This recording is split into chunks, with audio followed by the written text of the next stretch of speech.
pacientes que tengan ascitis, pacientes que tengan hilio. ¿Y por qué se produce hilio?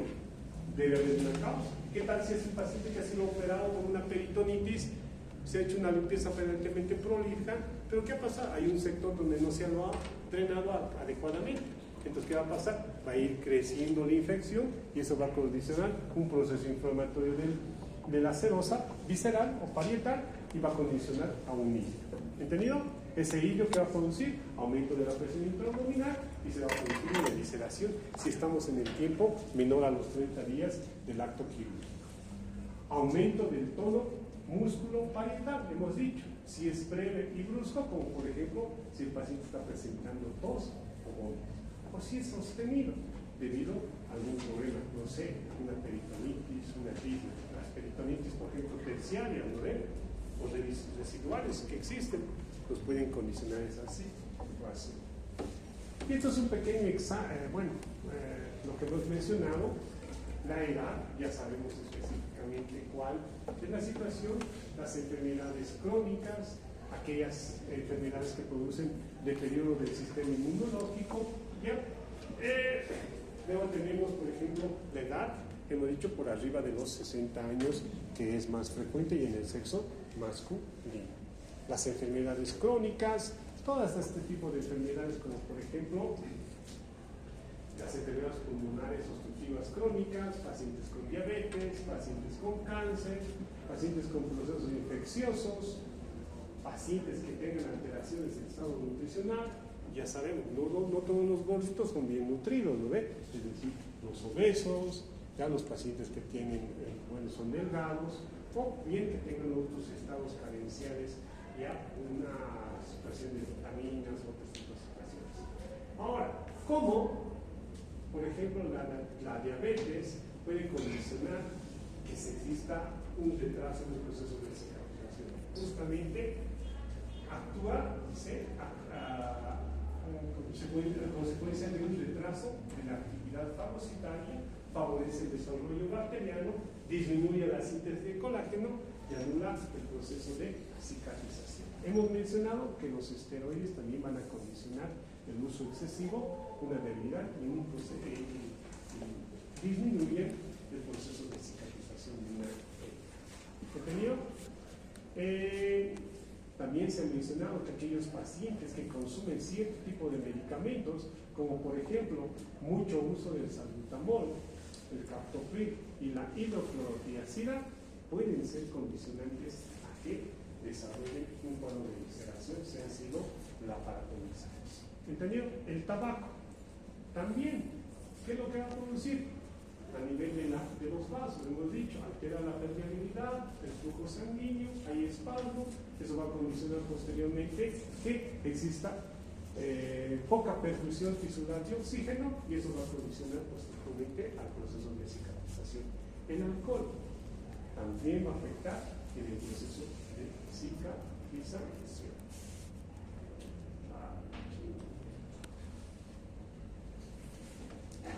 Otra vez.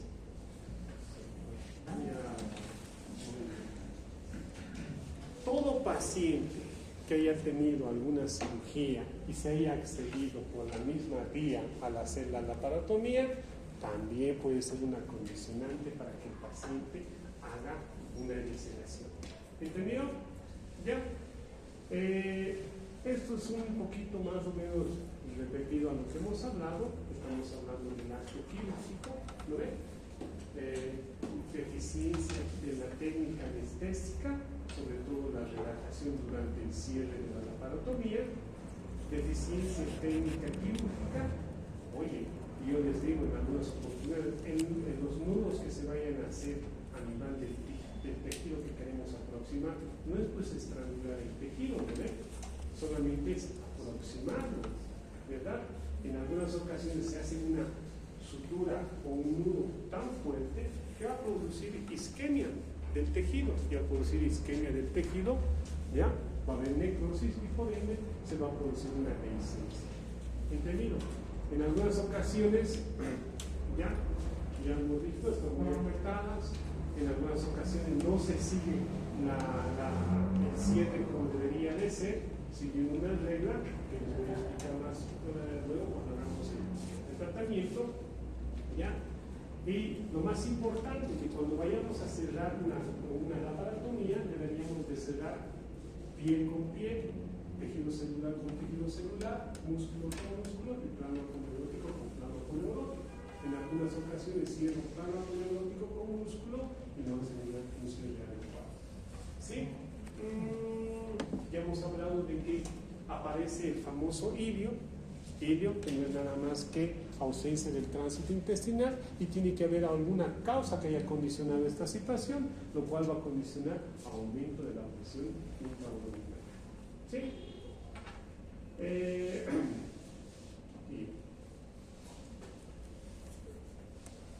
Bueno, es importante tomar en cuenta el tipo de incisión que vayamos a hacer, ¿ya? Cuando queremos hacer una laparotomía, laparotomía respectiva. La literatura también nos menciona que las incisiones verticales, ¿ya? Las verticales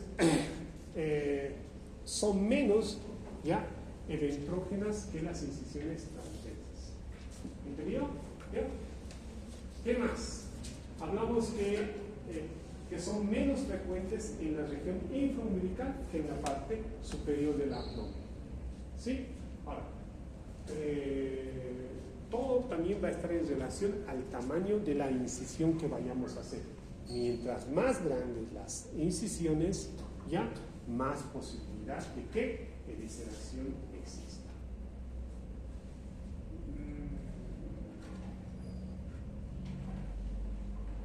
Bien, entonces, si nosotros catalogamos a nuestro paciente y tenemos ya todos los datos predisponentes y desencadenantes, bueno, tenemos que hacer un diagnóstico en nuestro paciente. ¿Qué es lo que va a pasar?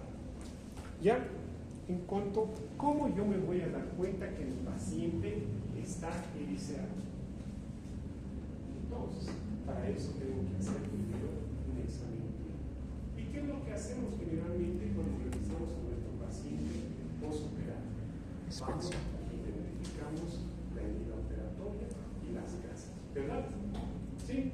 Entonces, un dato muy llamativo es que cuando existe una evisceración, las gasas estén empapadas por una secreción más o menos cero sanguinolenta. Le dicen como lavado de carne o asalmonelada. ¿Sí? ¿Se dan cuenta?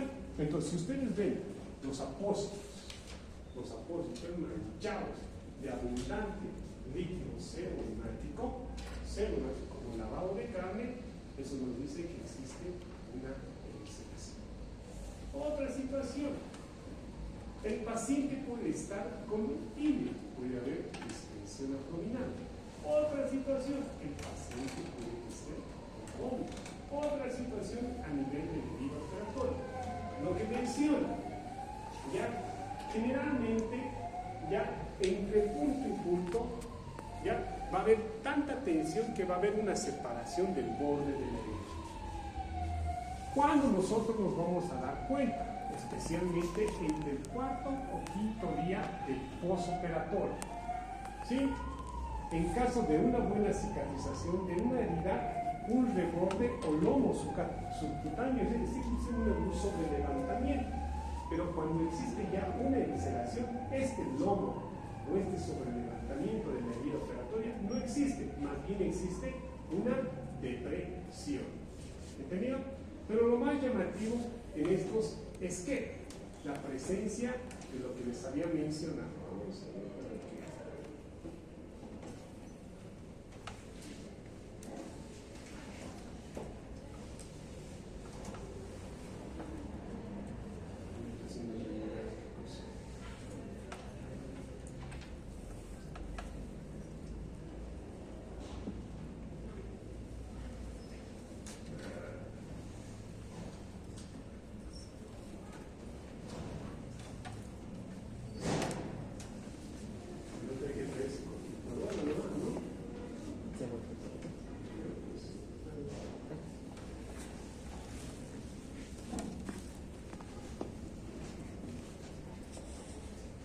Que no veníamos aquí, nos íbamos a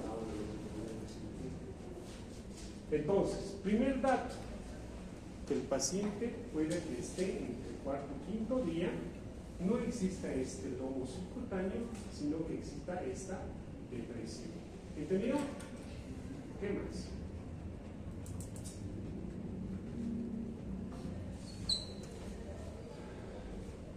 El tiempo medio, ya, para que aparezca una dehiscencia de la pared, puede situarse entre los 6 y 10 días. Un 60% puede ocurrir durante los primeros 6 días y un 90% hasta los 10 días, primeros 10 días. ¿Sí? En algunas ocasiones pueden aparecer más tardíamente. Podemos esperar hasta las 3 semanas después de la cirugía. ¿Sí? En algunas ocasiones tenemos que tomar en cuenta esta situación, la del retiro de los puntos. Sabemos que nosotros debemos retirar los puntos entre el 7º y 10º día y tenemos que ver ciertas características para retirar los puntos. La herida debe estar limpia, seca y no debe haber ningún tipo de secreción. ¿Entendido? Si no hay nada de eso, procedemos a retirar. Pero ¿qué es lo que pasa si existen esos factores que les había mencionado? Hay la posibilidad de que al retirar los puntos, inmediatamente, ya a las horas o al día siguiente, se produzca la evisceración.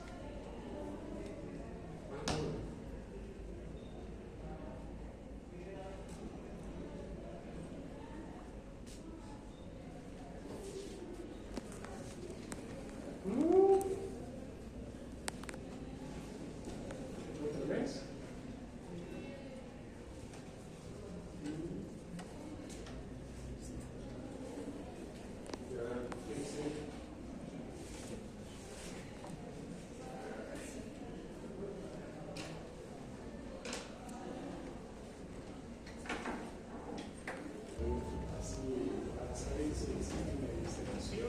Vuelvo a recalcar, lo primero que tenemos que ver si existe a nivel de la herida operatoria que dehiscencia ya sea del plano neurótico, del plano muscular o del plano de la piel. ¿Entendido? En algunas ocasiones están escondidas estas evisceraciones. Lo que nos va a llamar la atención es que las gasas y los apósitos estén manchados con esa secreción como lavado de cara. Posteriormente retiramos esa situación y vamos a ver que entre punto y punto están justamente separados, ¿entendido? Y no exista ese lomo, ¿ya?, que tiene que producirse durante el proceso de cicatrización, ¿entendido?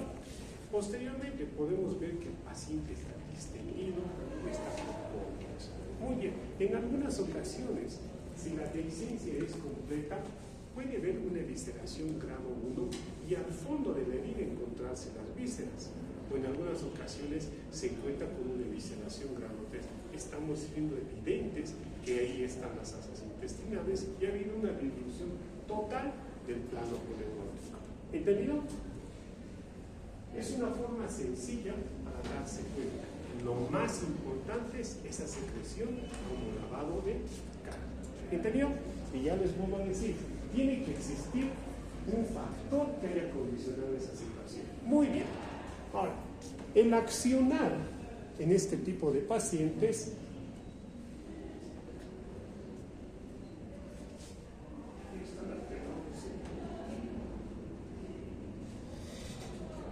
quedas ahí abajo. Sigue.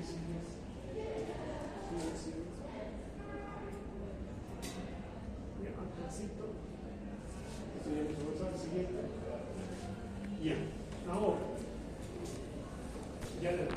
mientras más rápido nos damos cuenta de que este paciente está eviscerado, más rápido va a ser la conducta a hacer.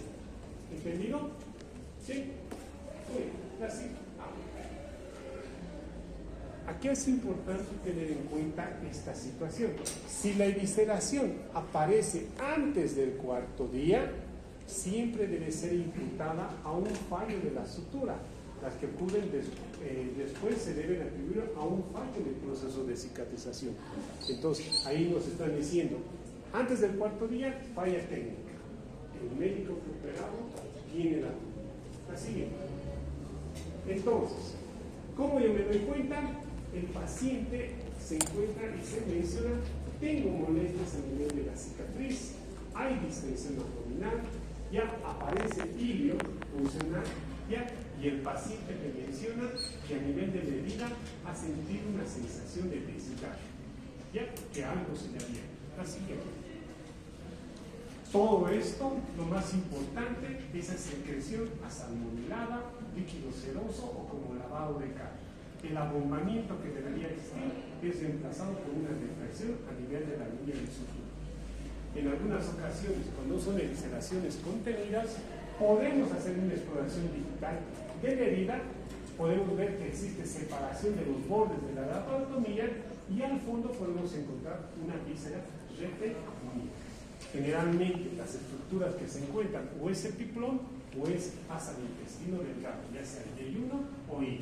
Así que, bien, ¿qué hago? ¿Ya? Yo como médico general me encuentro ante una evisceración grado 3. Estoy en provincia. Lo único que tengo que hacer es utilizar gasas estériles o compresas estériles o algún material estéril y empaparlo inmediatamente ¿con qué? Con una solución estéril. ¿Entendido? No voy a tratar de introducirlo, difícil en algunas oportunidades. ¿Entendido? ¿Y qué tengo que hacer? Pues referirlo a un hospital de mayor nivel del que me encuentro. ¿Entendido? Pero ¿qué es lo que pasa si tengo una evisceración grado 1?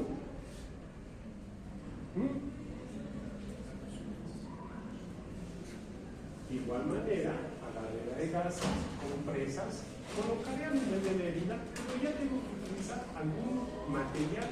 ¿Para qué? Para evitar que se salgan las vísceras, ¿verdad? ¿Entendido? Utilicé una faja y posteriormente referiré al paciente. ¿Entendido? Ahí está. En este caso, el tratamiento de la infiltración angular se encuentra determinado por el estado clínico del paciente. Si el paciente está muy deteriorado, debe indicarse una actitud conservadora, pues la intervención parital con intención reparadora puede ser mortal. Es así. Entonces, en aquellos casos que tenga un grado 1 y mi paciente está inestable, puedo utilizar algún material de fijación, ¿ya? Y dejar que esa evisceración vaya a una evitación. Pero si mi paciente está hemodinámicamente inestable, pero tiene una evisceración grado 3, no voy a dejar que vaya a una evitación, ¿no? Independientemente del riesgo que tenga mi paciente, tengo que entrar a operar. Entonces, en el caso que les había mencionado anteriormente, debo utilizar algún material de contención abdominal, como por ejemplo el corsé, algún vendaje enérgico, ¿ya? Y generalmente antes utilizaba este corsé de Longboard que les voy a mostrar a continuación. Muy bien. La siguiente. En algunas ocasiones ya entramos a operar, tenemos un grado 3, pero es imposible introducir el contenido a cavidad. Entonces, ¿qué hacemos? Ya reoperamos ya a este paciente, hacemos una sutura inmediata y en algunas ocasiones podemos hacer incisiones de descarga en la pneumoneurosis o podemos utilizar mallas respectivas. ¿Entendido? Aquí está lo que habíamos hablado así.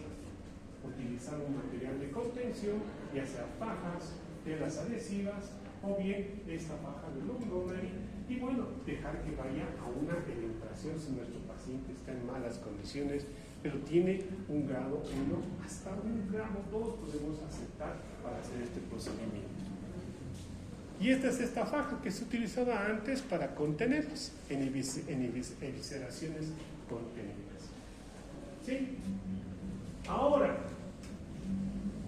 en algunas ocasiones, cuando la aponeurosis está deteriorada o existe algún problema infeccioso, no podemos hacer un cierre del plano aponeurótico.